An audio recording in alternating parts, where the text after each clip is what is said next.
all for coming and attending here our summit. This is the teacher effectiveness and using teacher and data to evaluate the effectiveness of teachers. So if this was not the session you were intending to come to, none of our panelists will feel bad if you decide to get up and leave. Though this probably will be the best panel session that you hear. My name is Christy Hovanitz. I'm from the Foundation for Excellence in Education. If you have any questions or anything that I can help you with throughout the course of your time here, please feel free to ask me. I'll be in the back of the room if you need anything, but I'm just going to turn it over to Stefanie Sanford. She'll be able to kick off our presentation and introduce our panelists. Great. Thank you very much. Is that volume about right, or should we pull this a little closer? Great. So thank you. I'm very pleased to moderate this panel today on one of the most central and foundational issues in education today. I am Stefanie Sanford. I am the Director of Policy and Advocacy for the United States for the Foundation. And I would say I probably work for one of the best known data couples in the world. There's a story that really sort of brought that home. There's a Bill Moyer's interview that he did with Bill back in the early 2000s, right after the foundation was launched. And he's talking, and the question, of course, how did you get started in philanthropy? And he says, and I'll probably get the publication wrong, he says, well, Melinda and I were on vacation reading Morbidity Review, and he said we came across this statistic that said 500,000 children died of a disease last year that we had never heard of. He said, that can't be right, that number can't be right. And that led him to investigate even more. And he said, you know, if 250 people died on an airplane crash, it would lead the news. And yet 500,000 children can die of a disease we never heard of. We must do something about that. So one little data point got them into global health philanthropy. And those kinds of data and those kinds of questions are very much what drive Bill and Melinda, and then what also drives our work. And one of the things that they are really wrestling with, and as a result we are wrestling with and investing heavily in, is this question of teacher effectiveness. We know that there are huge differences in teacher effectiveness, and yet there are a bunch of things that we don't know. We don't know what makes the great ones great. We don't know if the great ones are great all the time or just with particular kinds of students. How do you turn an okay one into a great one? How do you turn a bad one into an okay one? There's a lot we don't know. And so we are working in key districts, and you'll hear some about that, as well as through our Measures of Effective Teaching project to actually invest and look to answer those questions. If we know that there are dramatic differences in value add, what are the things, whether that is rubrics in practice, student evaluations, what are the kinds of things that are actually correlated with increasing student achievement, and what do we do then to increase the concentration of effective teachers? And in the current times that we are all working in, nationally and in states and in districts, these questions are more urgent than ever. We know that spending, per pupil spending in K-12 education has almost tripled since 1970, and yet our NAEP scores are flat. And so you now add a complicating factor of the current fiscal situation, and we now have to look at what are the things that we do that are most effective and the most cost effective. And so that is about what our work is about today. Data and measures of effectiveness are absolutely central to that set of questions. And our panelists today are at the center of those debates. First, we're going to hear from two of the nation's leading superintendents that are working with us on the front line of trying to answer these questions and create teacher effectiveness and teacher personnel systems really based on excellence with unprecedented levels of cooperation with a range of stakeholders. We'll also hear from the founder of the Data Quality Campaign, who was all about data before data was cool. And then we'll close with hearing from a reporter from the LA Times, author of a groundbreaking series of stories about teacher value add that named names and did interviews with effective teachers and ineffective teachers. And it was quite controversial, lauded by some as an ultimate breakthrough in transparency about a performance of public officials, and by others as a cause for a boycott, litigation, and even one of the bloggers said it was bloodthirsty. So we'll close with that. Well, I have a couple of questions then I'll ask the panelists, and then we hope to leave a lot of time for questions from the floor. So with that, I'd like to open with our first speaker, MaryEllen Elia, appointed superintendent of Hillsborough County Public Schools in 2005. The district earned its first A grade after her first year in office and has earned 3 more since. She began her career as a social studies teacher in New York in 1970, and she served as the district's first magnet school supervisor, general directory of secondary education, and chief facilities officer, and was Florida's 2007 Superintendent of the Year. Please join me in welcoming to the podium MaryEllen Elia.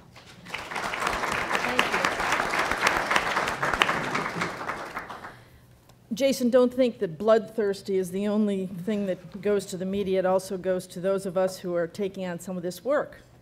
I appreciate you all being in here.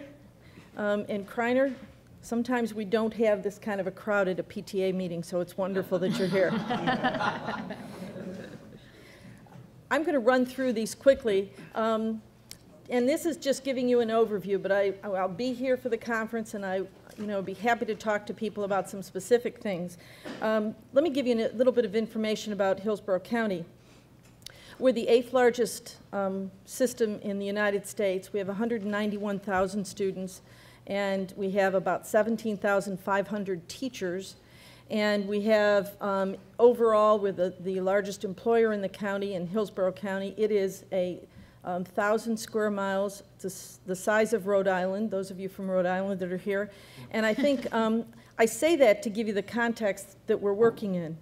So we have a lot of teachers, certainly a lot of parents, and a very large community. So you have this in your packet, so I'm not going to go into it specifically, but I wanted to talk to you a little bit about what we did to be able to put together what we think is a very comprehensive program to improve instruction.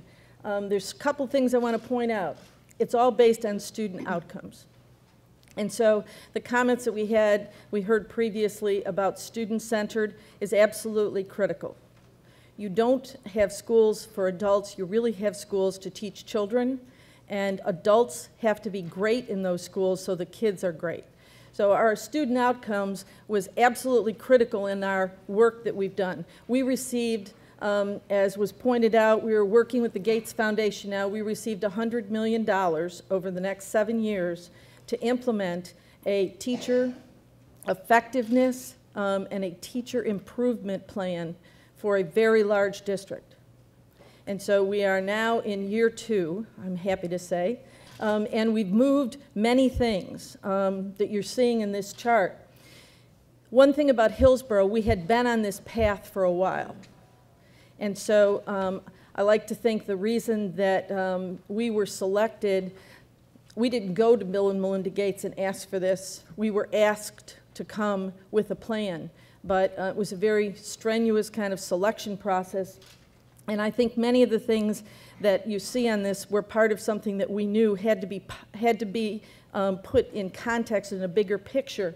But it really centers around what you can do for students, what you must do to have strong leaders so that ultimately you have great talent in every classroom, in every school.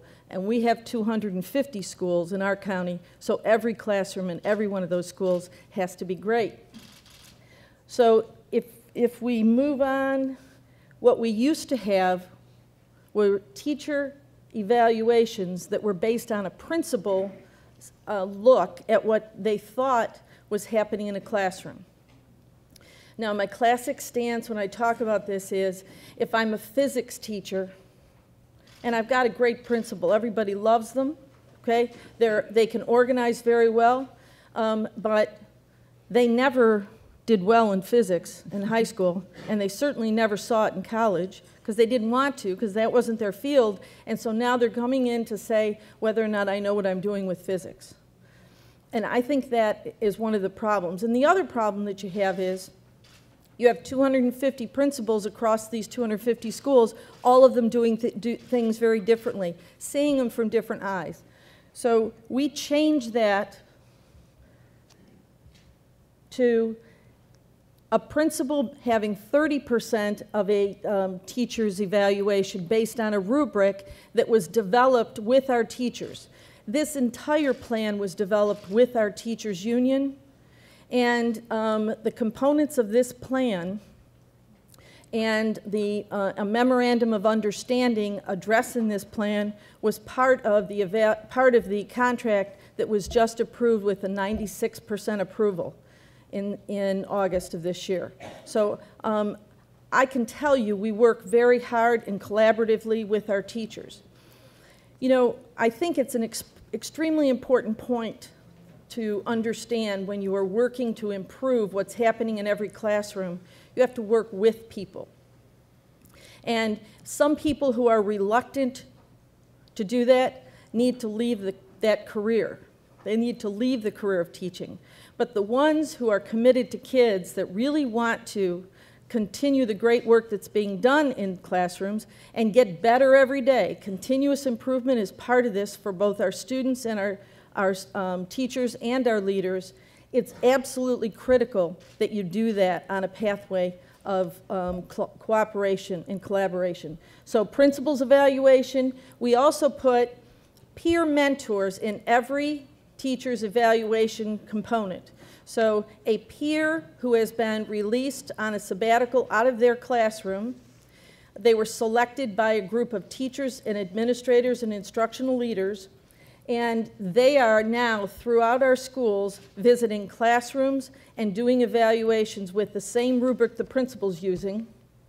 That, by the way, was an idea that had been developed 12 years ago by our teachers union. So 30% for the peer evaluation, and then 40% based on student gains, those students who are in front of them in the classroom every day.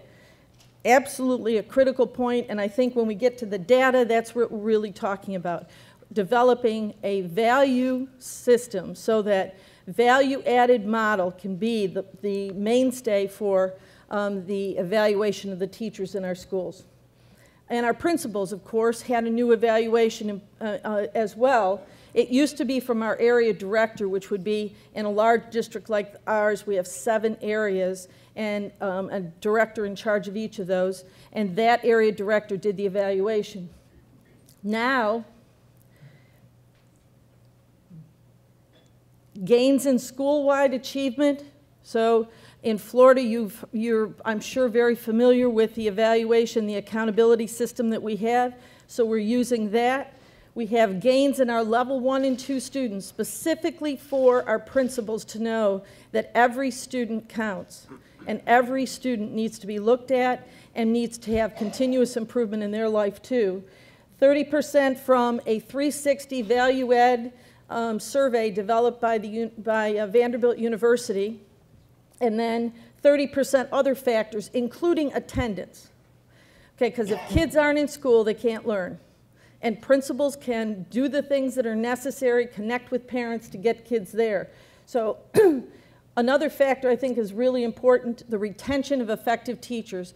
It'll actually be in our principals' evaluation if they have retained effective teachers at their school or in the school system. So that will be part of it as well. Now, this is what I think is one of the most foundational changes that you'll see. We've done in Tampa and Hillsborough, we have done pay for performance for 12 years. So pay for performance is really working on the fringe. It's taking a base salary and it's adding to it if your kids did well, but you have that base salary, don't you? So what we've done is we've changed our performance pay system to not be an add-on or a bonus, but it actually will be calculation based on what level of your evaluation you are, either career, advanced, or master. The first level apprentice is for the first 3 to 4 years as a new teacher, but you can immediately move from apprentice to master teacher with a much higher salary. The calculation of this, I think, is so important. It takes away the whole concept that if I breathe one more year, I'm going to have a salary increase. And if I went and got a master's degree, no matter what it was in, I was going to have an increase forever.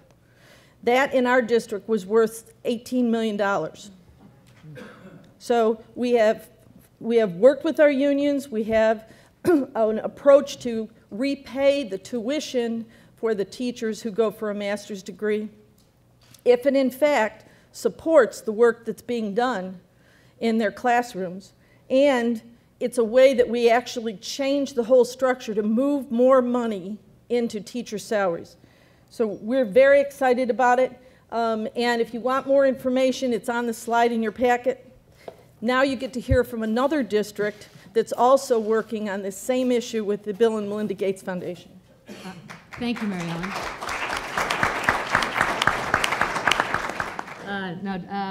An accomplished educator, and also taking on this notion of creating a real professional performance management system that brings clarity, transparency, and a real performance orientation focused on student outcomes. Dr. Kriner Cash has been Memphis the superintendent of Memphis since June 3rd, 2008. He served 4 years as the Chief of Accountability and System-Wide Performance at Miami-Dade under Superintendent Rudy Crew. He has been a leading-edge thinker on human capital development. The comprehensive data-driven strategy contributed to Miami being a recognized finalist 3 years in a row for the Broad Prize. Please join me in welcoming Kriner Cash.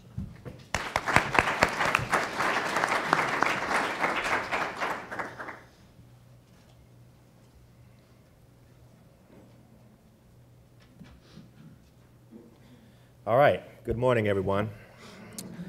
This is really hard work, but it's also the most important work that we can do in a democratic society. We have got to improve outcomes for all of our students, but particularly those who live in our urban centers. Memphis City Schools is probably the 23rd, 22nd largest school system in the country, but it's not the size, it's the acuteness, the intensity of the data in Memphis City that is so compelling, and I think was part of the reason it drew the attention of Bill and Melinda Gates. The contraindicators are like no other in any city in America. There's 93% children who are African American and poor, and I mean acutely poor. It has a high degree of students who are having children themselves in the ages of 14 to 16. Their mothers are 29 and 30, and their mothers are 45 and 46. So you have great-grandmothers in a compacted generations where there is not time to develop generational wisdom. And so the contraindicators are increasing, and the key to solving urban education in America, I believe, lies and rests in Memphis. We solve it in Memphis, we can solve it anywhere in America. There are no excuses. I am a no-excuse superintendent. I'm a data-driven superintendent, but also I'm tough on ideas, tough on the issues, but gentle with people. I say I'm gentle with people because you get one chance with me, and I'm gentle. After that, you have to get it done. We have and found that 40% of our new teachers were leaving the profession after 3 years. I have 73% of our teaching population is African American and female. Many of them grew up in Memphis, went to school in Memphis, are now teaching in Memphis, our grandparents and their children in the schools. So it's a delicate balance here. I want to make the point that it's not all about teachers only. Teachers are important, and they may be the most important person in a child's life in school day to day for the 13, 14 years they're with us in K-12 education. But this is also about student accountability. Students have to do more studying today. They have to do more work, and students are at the center of our work in Memphis as well. Parents, we say it all the time, and we understand that parents absolutely have to get into this work. Fathers have to make a big comeback. They're largely absent in Memphis. But when they're not there, we as educators have to be proxy dads, proxy moms, and the like. So I just want to be clear that while teachers are the heart of our work, they can't bear this all alone. And if we make it that way, there's going to be more and more resistance to this work. This is hard, hard work. Everybody needs to help one another in it. This slide is compelling. I have 3 short slides.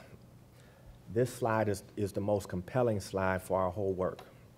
If in grades 3 through 8, for example, this is our elementary and middle school population of teachers, you will see that they're ranked from 1 through 2,500. We have about 2,500 teachers in the 3 through 8 continuum. We have 6,000 teachers altogether. On the left side, this is our school that ranks #1 in terms of value-add data. Tennessee has had value-add data for a long time. We have to begin to mine it and get it transparent and use it much better, and we are doing that under our particular grant in Memphis. You can see that if you are above that 0 line, just to make it as clear and concise as I can, you are providing value add. In other words, if you're a year with me as a student, I am getting more than a year of growth in your learning with me. So you can see at our #1 ranked school, we have, and this is a sampling, we have teachers who are getting value add growth out of their students and some who are not. In our least effective school, in terms of value add data, the theme of today, you can see that we have one really courageous, likely to be a female because of our population demographic, who is getting 2 or more years out of her students. 2 or more years. And I'm sorry, inadvertently hit that. She's ranked #6 in the whole district. And however, this is the reality. Next door, down the hall, up the staircase, down that hallway, you have many teachers in that school, too many, who are not providing a year of growth with a year of learning. In fact, they are getting less than a year of growth and a year of learning. Now, that slide can be shown for every teacher in our district who has value-add data, who teach in a core or tested subject. We are all over that data, and we are basically saying the same thing as they're trying to do in Hillsborough and other places across the country. This cannot stand. We cannot have children who need more help, more assistance than most children, have teachers who are providing less than a year of growth with them in school. We also see that it correlates in this school on the right that there's also an ineffective principal. And so part of what you're seeing compounded here is that teachers are not in the highest morale. They do not feel good in their school, and so they are not giving out as much as you see over here, who also has an effective principal. So effective leaders in the school correlate with effective teachers in the school. As I said, it's not just on the backs of teachers. This next slide basically shares what our strategy is in Memphis. We believe that you have to have a common, agreed-upon definition of effective teaching. We have 4 major strategies or 4 major parts of that. It's growth in student learning, or this value add that you're hearing about. It's also observation of teaching practice by peers and well-trained peers who are coming in and going to be part of our observation team. It's also part of content and pedagogical knowledge. There's a weight to that, and I'll tell it to you on the last slide. And then we also weight peers, pupils, and parents' perceptions of teachers. So stakeholder perceptions is an important part of our work in Memphis. Common agreed upon definition, smarter decisions about who teaches our students, particularly at the induction part, who we hire, how soon we hire them, what caliber they are coming out of their particular education. Not the lower quadrant, but we want them in the top quartile coming out of teacher education or arts and sciences. Improve support for and utilization of teachers. This is where we also have 3 main career pathways: beginning teacher, professional teacher, and master teacher. Master teachers will be compensated differently, much higher than the other 2, and they will be used to help train and bring along and mentor the other 2 levels of professional development. When we talk about smarter decisions, I also wanted to say that getting tenure is going to be tougher in Memphis City schools. We have teachers working on all of these groups, so teachers have big stake in this, and they're working on these task forces, but it's going to be a lot more difficult to get tenure. In the past, 97% got it after 3 years, and now that will be a more rigorous gateway to go through. The fourth strategy under our particular plan is an improved context for teaching and create enabling conditions to foster better teaching. And that's where this PEI, or this LEI, leadership effectiveness, principal effectiveness, a lot of work going in to develop better principals and leaders. Then also a data system. We have a very antiquated data system in Memphis, a lot of manual work. We're getting an updated state-of-the-art ERP system to come in to provide at the state level. They've invested in it, and we have a complementary system at the local level so that we can have real-time data and take corrective action as the year goes along, not waiting so late as we often have to do. We believe, in short, that this strategy will lead to increased number and distribution of effective teachers. Good teachers have always been clustered in some of our high-performing schools. Under our model, is fairly radical in that we want our best teachers to be teaching actually in our lowest performing schools where we have the high need students. And we believe that increased number and percentage of students with effective teachers, when you look at a student who's K through 12, K through 14, often takes a little longer for our students to get through, they will have over 100 teachers in that period of time, over 100. They cannot have one or two that was really good. They're going to need all of those teachers every day, every classroom, every subject to be providing value add for their growth and learning. That is what our model is hinged upon. That is what our vision of change is all about. We believe that, again, not the only reform going on in Memphis, but certainly the epicenter of it will improve student achievement radically if we hit our milestones and targets on these four strategies. And I think what is really important for our work in Memphis, we see the public schools tied to the hip of the city's prospects and future, and that if we improve student achievement in our schools, we will thereby improve the life opportunities for those students and the human capital pipeline for the city of Memphis, which is very much needed, that will then hoist and improve the trajectory of the city. A lot of cities sometimes talk about it, but they must talk about the connection between their public school systems and their future economic growth and sustainability.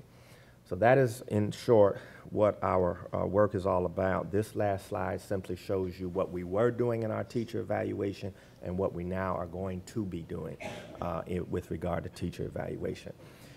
Every teacher in the state of Tennessee going forward, starting in August of next year, will have to be evaluated at least 4 times a year. So you have to go in, every teacher, 4 visits, 4 observations, 4 uses of the TEM that we're working on over here. That's a big, big leap from what it was. Here's what it was. There was no formal consideration of the academic achievement data that Jason will be talking about. In the past. There was none. Observation of teachers was random and infrequent. Veteran teachers would get it in 5, 6. We'd had teachers that had never had an evaluation. Just unacceptable. And then you have the early teachers, or the first 3-year teachers, were supposed to be getting it every year, and many were, but some weren't. And so they were coming up to the tenure bar and had not had 2 or 3 prior evaluations. There was no formal consideration of the teachers' content knowledge. What did they know? How good were they at teaching it? And no consideration whatsoever about what students or their peers or what parents thought about their teaching.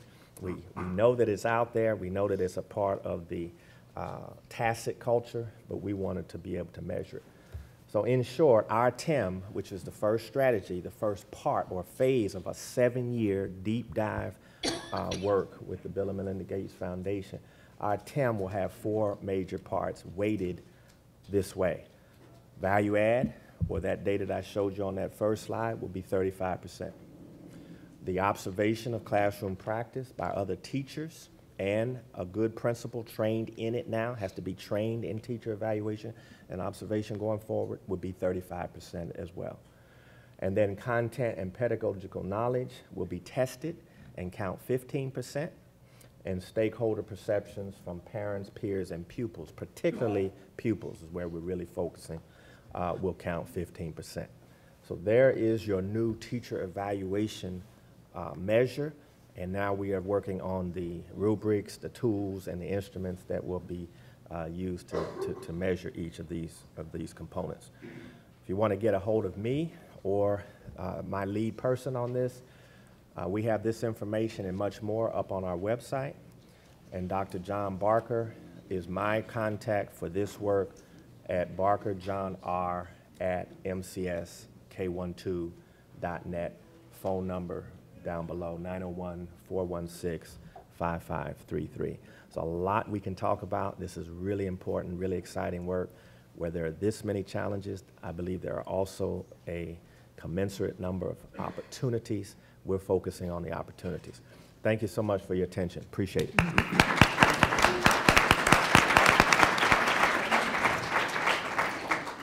Thank you, Kriner. It's super, super impressive. And you saw from that slide about the power that data can have. I mean, you just saw the picture of those two slides and those two graphs. You saw a picture of injustice. And to really understand that these numbers can be powerful, that these are far from an assault on teaching. It really is absolutely an embrace of a more serious, rigorous teacher professionalism and performance. And you see these two leaders here absolutely doing the roll up your sleeves hard work at the district level to build and test those systems and prove that it can be done, and as Kriner says, as it must be done. So we're going to make a little shift now from the local level to the state and national level. Aimee Guidera is the head of the data quality campaign. I believe we hatched that idea in this very hotel on a cocktail napkin in 2005 about what sort of infrastructure would states need to really be able to bring data to the forefront, to really use student outcomes, be able to make the decisions that you heard about from our two superintendents.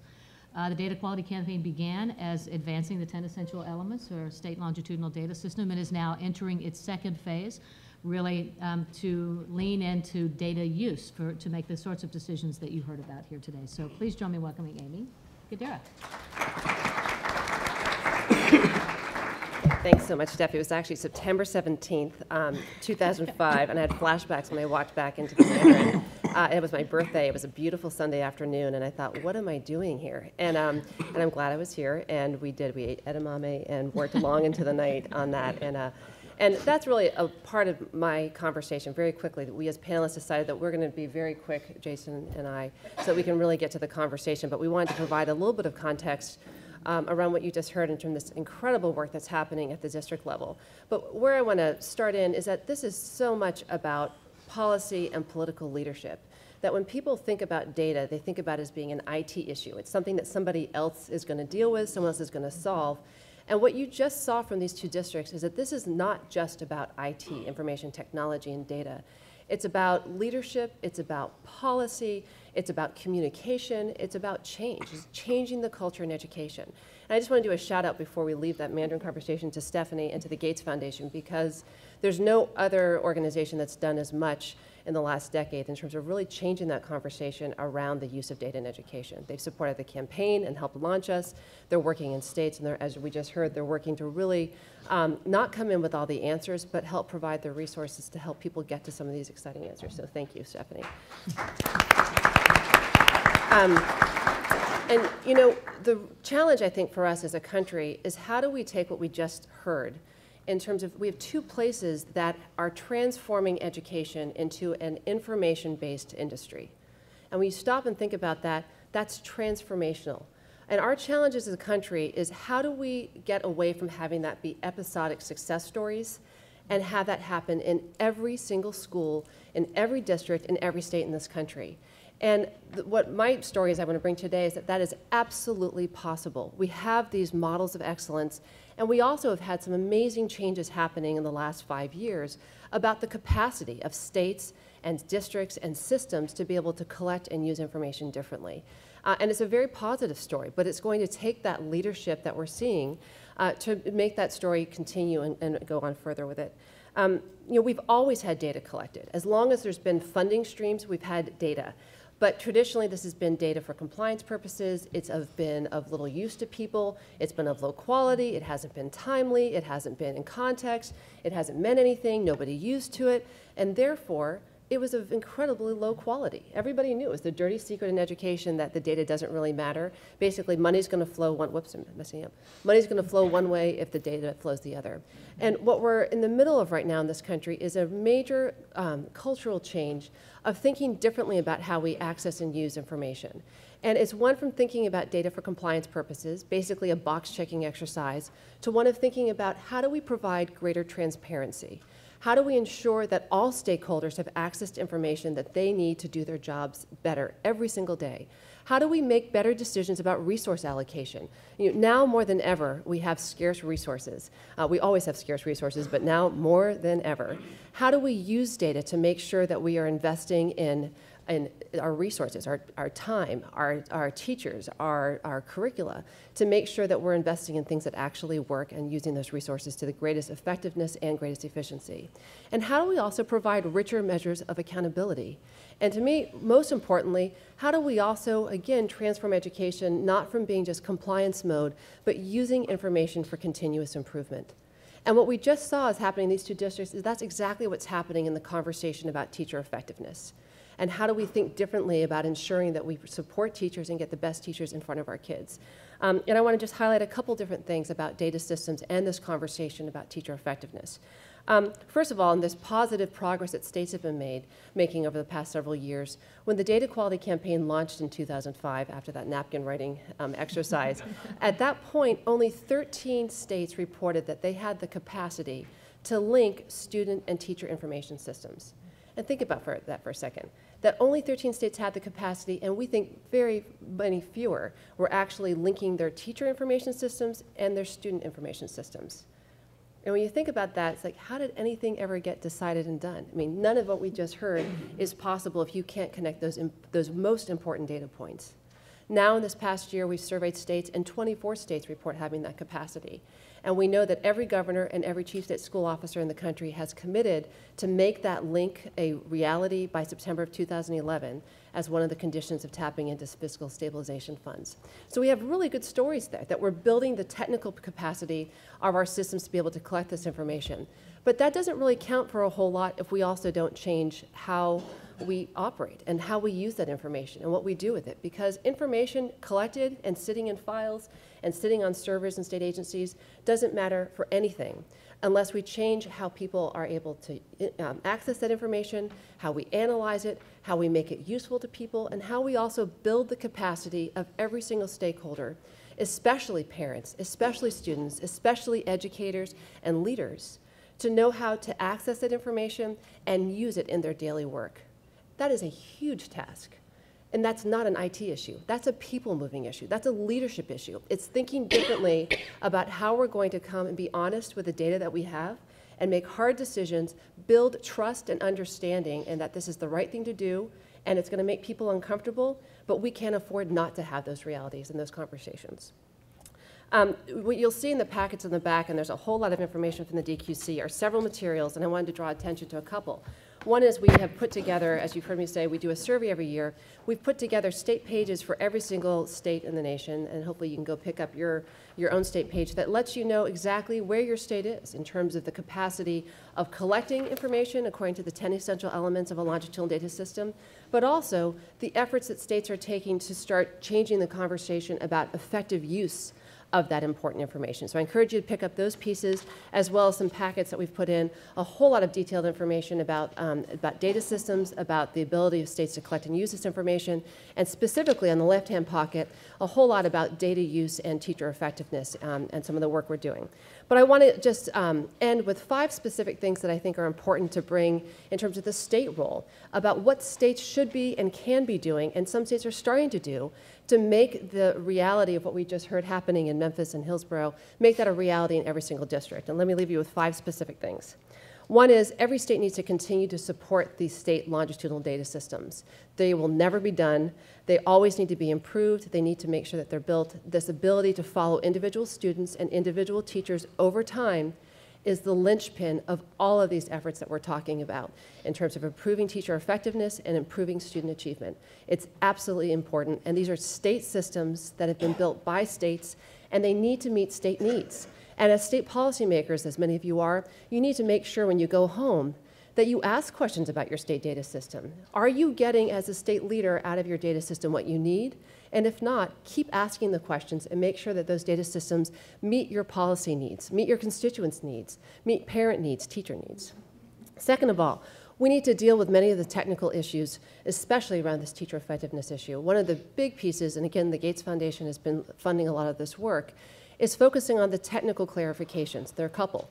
One is to be able to do this work on value add and evaluation. It's very, very important to be able to define, how do you define technically a teacher of record? How do we actually know? How do you measure that academic achievement for individual students when multiple teachers are working with that student and probably deserve credit or accountability for making that progress or not making progress? Very technical conversations going on. There are 5 states that we are working with, along with the Felch Corporation, to help define that teacher of record, and you have materials in your folders about that.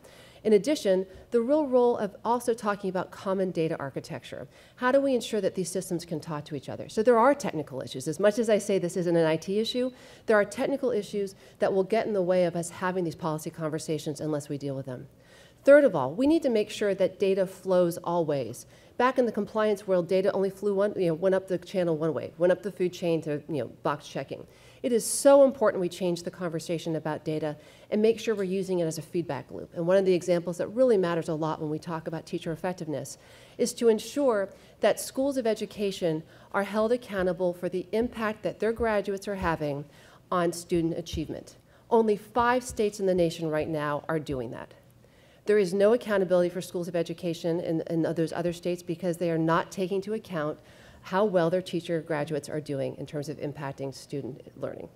That needs to change. But for that to happen, we need the ability for these data systems to talk to each other. We need there to be demand for this information, and we need to empower people to know, what do I do with that? How do I use this information, not just for accountability purposes, which are really important, but to improve those schools of education so we can make sure that we're continuously getting better. Fourth of all, we need to build the capacity of every single educator, principal, leader, teacher to understand how to access this information and use it. Only 13 states in the country right now have a criteria as part of getting certification to be a teacher in their state, have to prove that they have some capacity with knowing how to access and use information. When you think about that, we're not training teachers, and nor are we expecting them to know how to use data. That has to change. If they're going to exist in the systems that we just heard about, they need to know how to look at that information, analyze it, and use it on a daily way, in a routine way, to make sure that they're changing what they're doing. And lastly, which is a good transition to Jason, we need to make sure that states are fostering the conversations about information and about data. Some of the conversations about the LA Times release of value-add scores caused a lot of brouhaha, as we heard, but a lot of that's because these are the conversations we need to have as a country. We haven't had information. We've been so used to not having information at our fingertips, and we're right now going through some growing pains of, okay, we're now starting to get some really good information. Who needs to have access to what information to make good decisions? When is it appropriate to share it publicly? How do we use it? What do we do? States are going to decide differently on this. Communities are going to make decisions based on their own need, but these are important conversations to have. And again, it's not an IT conversation. It's a political policy leadership conversation, and I applaud all of you for being here on a session on data, because that's the leadership we need. So thank you. Thank you.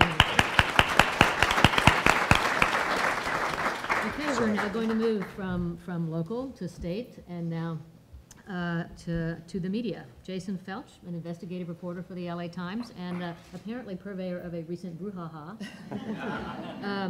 has been honored by Education Writers Association, among others. He was a finalist for the Pulitzer Prize, and I just want to say the name of his book because it's such a great title, Chasing Aphrodite, The Hunt for Looted Antiquities at the World's Richest Museum. It's just cool. Different topic.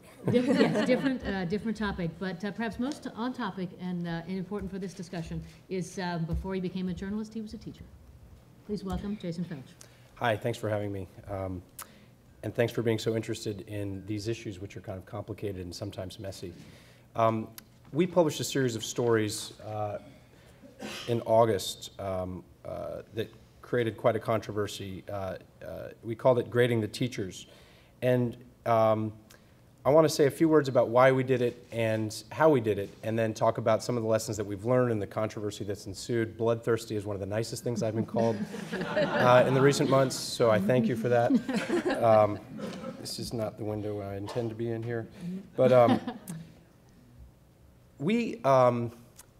this started actually from a different series of stories, which was about how hard it was to fire a public school teacher who had been accused of something that I think we would all agree would be egregious and should take them out of the classroom, inappropriately touching students or doing other kind of sometimes criminal behavior. And in the process of doing that series of stories, a colleague found that in LA, 99% of teachers were getting a grade evaluation every year. And so I was asked to work with him to kind of look into this issue, and we found that this was true across the state and largely across the country. That essentially teacher evaluation across the country is a joke. And so we cast about and started reading a lot of the research. How can we figure out who are more effective teachers and what can be done of it? And we found a lot of the research that I'm sure a lot of you are familiar with about value added and some of the insights that had come from academics using value added to really tear down a lot of the myths about what we believed was important in public education and determine what worked. So we then looked back to our local school district. LA is the nation's second largest school district. And we realized that a lot of the academics had been using LA data to do a lot of this groundbreaking research. And yet LA, the school district, had never used this data, that this data was largely being ignored by the school district. And in fact, there'd been almost a concerted effort to not invoke this, what this data might show us. So we thought that there was a problem there and that, in fact, parents and the community had a right to know what this data might tell us. And so we put in a public records request late last year. We asked for 7 years of data. We got student records and test scores for the district's 700,000 students, 45,000 teachers, and 800 schools. We hired a statistician after doing a kind of national review for the leading minds on this topic. We hired a statistician at RAND to help us crunch this data. And we, after a year's worth of work and vetting this data and visiting schools and watching teachers, we published a series of stories about what this data showed, and also a database naming names and saying how teachers ranked. We started with elementary school teachers. 6,000 elementary school teachers are in our database right now. We're soon going to be releasing, that database will soon double in size when we include a new year of data and middle school teachers. And we hope, although it's somewhat complicated, to include high school teachers soon. So let me just show you briefly the series of stories. You can find all of the stories and our database at latimes.com/teachers.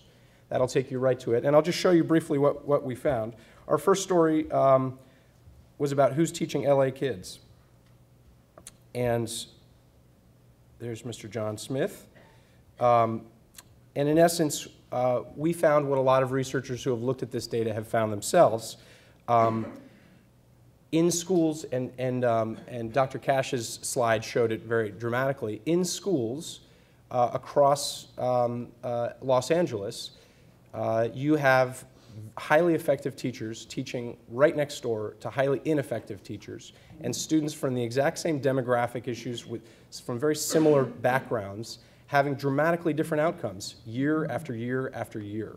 And the reason is because the teachers that are teaching them have dramatic differences in their ability to teach. And these differences have been ignored for years, and there's a culture not just in LA but across the country in public schools where we don't talk about the differences between teachers. And yet these differences are having a profound impact on students, and they don't follow a lot of our assumptions about public education. So one of the things we found, I'll just give you an example of a school here. Broadus Elementary School is in a very poor community called Pacoima in Los Angeles. It is largely recent immigrant Latino families. A lot of them are still adjusting to the country, learning English, come from poor backgrounds. So one of the things we found is that And this is a school that has traditionally always scored very low on the state accountability measure, which is the API in California, which is a strictly achievement-based measure, much like No Child Left Behind. So it ignores all student-level growth. It's only looking at how high achieving are. So here, this graphic just gives you an example of what we found. API, the bottom blue bar, is the achievement level of students at that school. These are low-achieving students. They are behind a grade level or two in many cases, and they are struggling to catch up. When you do value-added, you see a completely different picture at this school. Value-added shows you that this is one of the highest growth schools in the entire school district. Students at this school are making incredible gains every year, and no one in LA knew it. The school district doesn't know it. The teachers at that school don't know it. They're called a failing school in LA. And this is really one of the success stories in Los Angeles. And you don't see that unless you do value-added analysis. I'll scroll down a little bit. You can see some of their results on our standardized test scores. And then here you have the faculty. So look at the distribution of teachers at this school. You have most effective teachers, more effective teachers, less effective, and then the least effective teachers at the bottom. We're reporting every year that we have data for these teachers. We're reporting what grade level they taught that year. And then if you want to see an individual teacher, you click on that teacher. And you see this teacher's value-added performance. So you see the performance in math, you see it in English, and you see an overall score, which is factoring both of that. This is a relative performance measure. It is not an absolute measure of performance. So it's saying relative to the other 6,000 teachers who we did an analysis for, how does Miguel Aguilar compare? He does really well. Miguel Aguilar has never been recognized by his principal. He's never been recognized by the school district. He's never been told that he was a good teacher. The man who teaches next door from him, John Smith, all his diamonds are on the opposite end of the spectrum. John Smith has never received any accountability. He's never been told that he's not a very good teacher. He's never been offered help. The reason is because the school district didn't know that this was going on. And the school district has essentially been in a deadlock with the teachers union for more than a decade. And this type of conversation is not allowed to happen in Los Angeles. So when we saw this, we felt that there was a compelling need to make this information public and that this was too important to ignore. It is not the complete picture. This is only based on standardized test scores.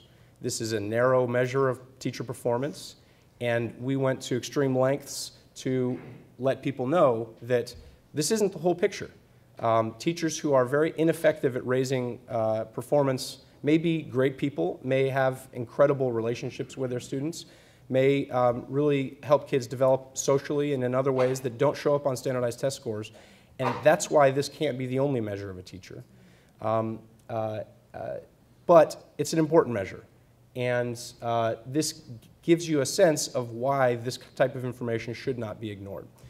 So as a newspaper, we felt like we had, once we had crunched this data and found these kind of dramatic conclusions, we had a moral obligation, in a sense, to do what we often do, which is present this information in a comprehensive way within context to the public and allow them to look at this information and act upon it if they saw fit to. That created quite a stir. So let me, without going into detail, I mean, there were marches on the building and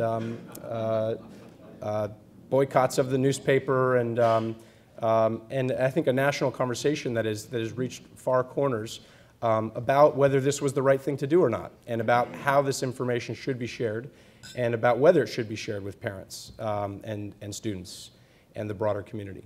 So let me just give you briefly a few of the takeaways that I've had during the last few months, where I've basically been traveling the country defending my work, and tell you what I'm hearing and what I'm understanding. The first thing is that there is a lot of value added is a complicated statistical process, and you kind of need a PhD in economics or statistics to really understand it in depth. It's just that complicated. When you look at the formula, which we actually post here, it's Greek letters, and I don't read Greek. So that breeds suspicion. and makes it very difficult to communicate clearly about what's going on in this formula and how people are being evaluated. The big debate over value added that has emerged, I'm sorry, I'm just scrolling here to the, I'll just show you some of the things, some of the doodads here that we include on our website.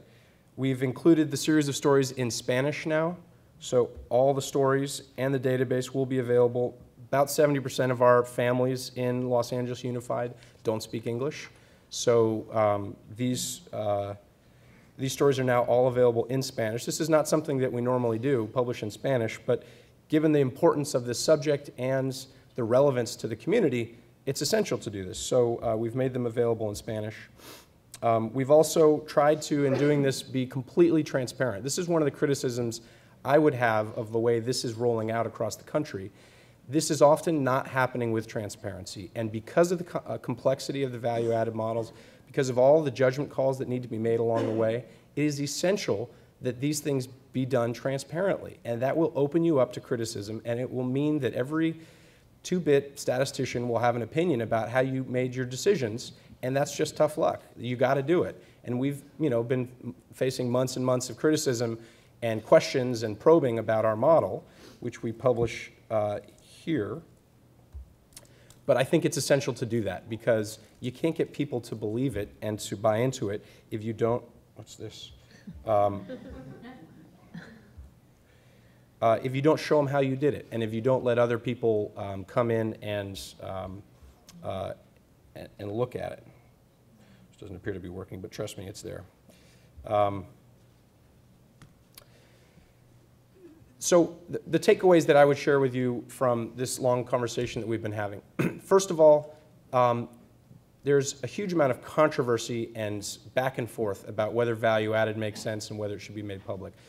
Let me tell you that from what I've been hearing, there's a much broader area of agreement than that controversy would suggest.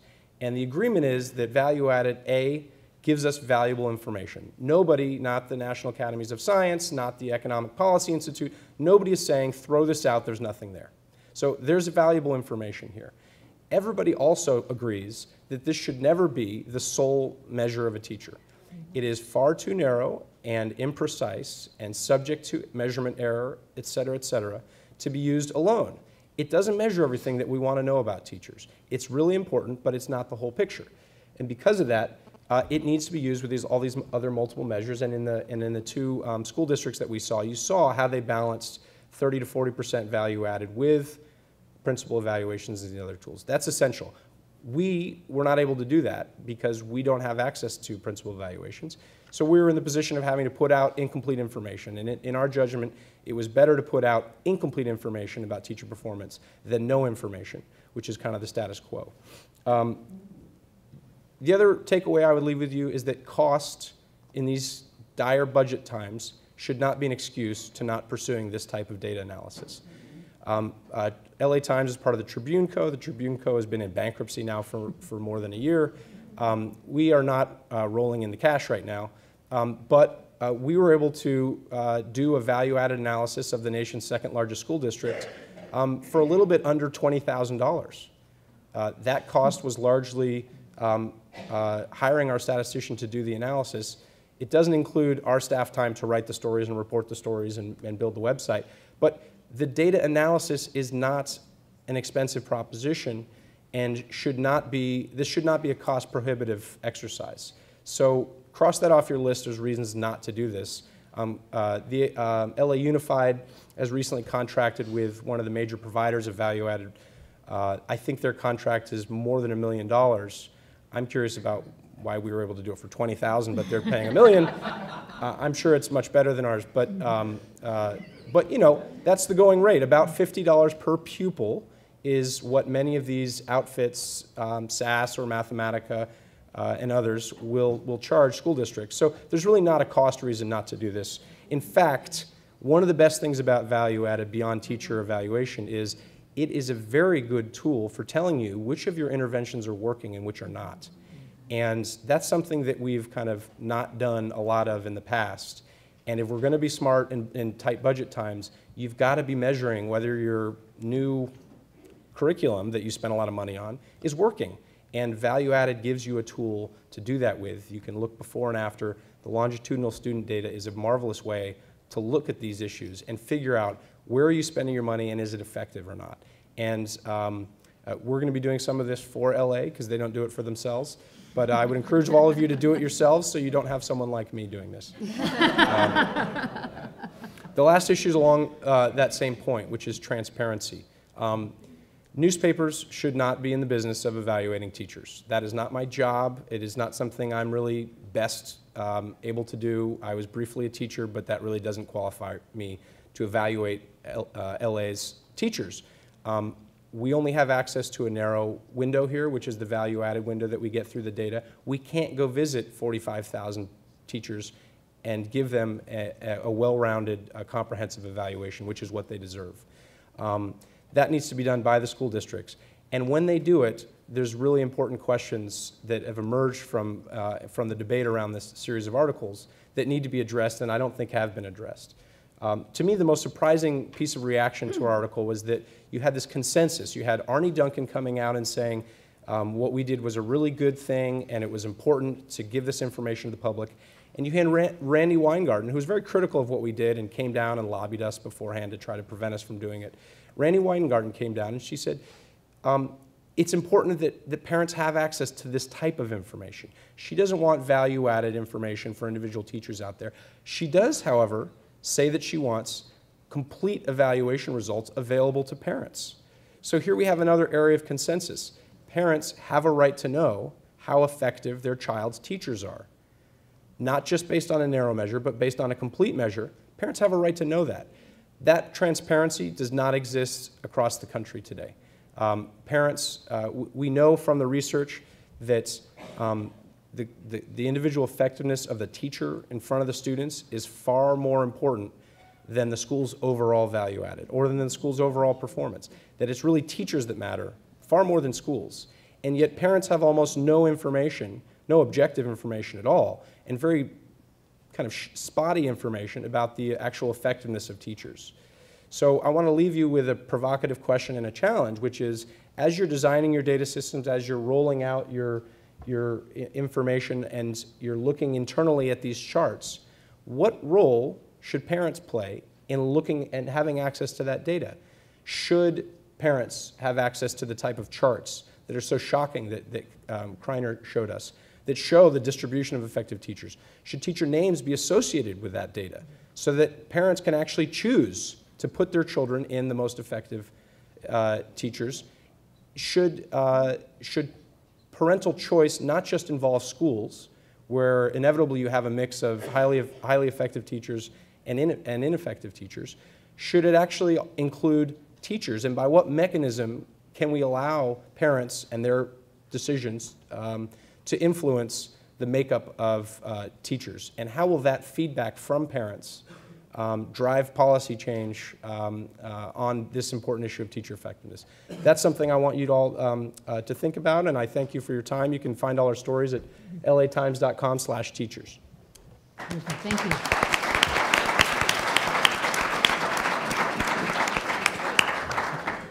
Okay, I could hear murmuring in between the panelists, and so I'm assuming that there are some questions from the floor. We've got 5-10 minutes or so to be able to do some questions. Yeah, and if you would use the mic so people can hear your question as well.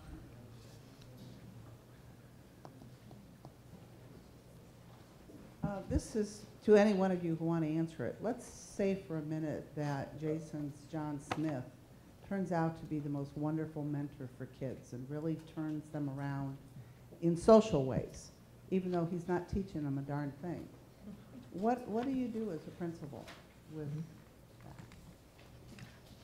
Superintendents?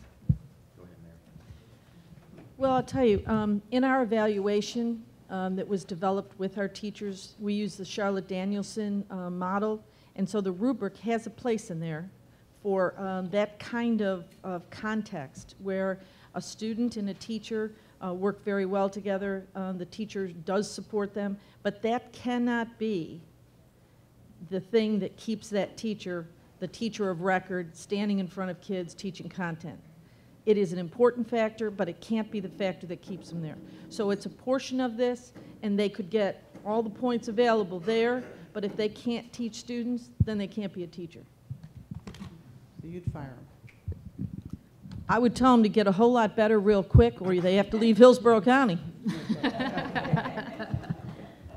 Yeah, it's a good question, and this is why we're moving cautiously but expeditiously on this issue, and we're weighting the issues early on. I think a lot of states have put 50% or more weight on the value add. If you notice, we did not at this time because there's more questions and answers about it, so we put 35, 35, 10, and 15 and 15, and that was just a beginning way to try to show us that we need to move cautiously around this issue until we've got more information about it. But the bottom line is it can't be either or, that if you're really good at the social and teaching about life and all of that, but not teaching to the high standards, the Common Core standards are coming. They're even higher than most states have now. So you will have to be able to teach students to that. And one of the most powerful questions I asked in a recent teacher share, all of my teachers, I had about 800 at a regional meeting, I said, how many of you believe or do you believe that our students can learn to the new standards? And 68% said yes, 32% said no.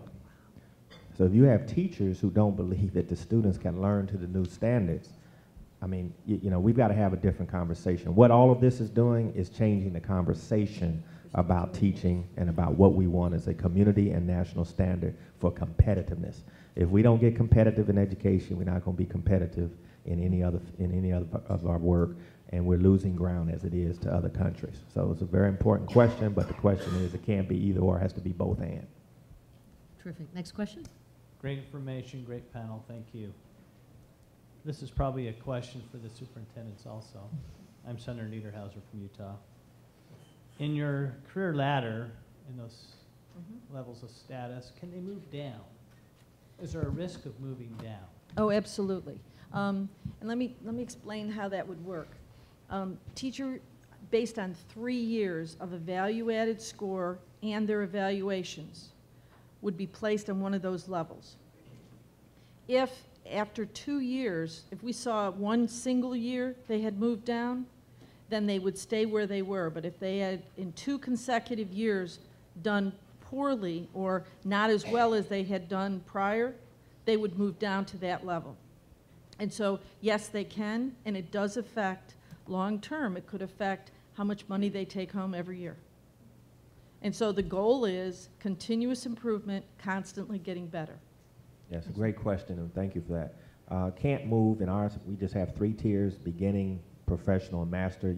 Master, you have to sustain master over time. You can go back to professional, though. Professional is where we expect the majority of our teachers to sort of want to be, but professional and master can't go back to beginning. So yes, there is that risk, but it's nuanced in that way. I think this is going to be our last question, but the panelists, I think we will have a little time in between as we move to the lunch if you want to ask individual questions. So last question. Great, thank you. This question's also for the superintendents. I think we can all agree that increasing the amount of observations and evaluations that are done for our teachers by principals and mentors is a positive thing. My question is, how are your districts preparing your teachers, your peer teachers, and also your principals to be effective evaluators so that the feedback that they're getting is useful and effective to increase their student performance? Okay. Real quickly, we have about 14 strategic partners. They're some of the best in their fields at what they do. And so the training is going on intensely with folks like New Teacher Project, for example, Teach for America, New Leaders, New Schools, new residency program, the Bill and Melinda Gates Foundation and its considerable resources are helping to bring in external partners. But it's all around training the Advocacy Institute, all around training principals to be better evaluators, and then helping teachers connect the data to their professional needs. So it's an individualized approach to professional development and support for teachers. What we found is the biggest issue, as Jason indicated, is that teachers need support to do this. They have not been evaluated in this manner ever before. They are not used to looking at data in the degree that Aimee suggested, nor are many state policy leaders and district leaders. We are doing that now, so there's a lot of ramping up in the area of training and the like for all of our people. But the biggest part is support. How do we help teachers become better? What kind of additional supports do we provide them in order to be more effective? And we're learning a great deal about that as we speak. In Hillsborough, this is high stakes.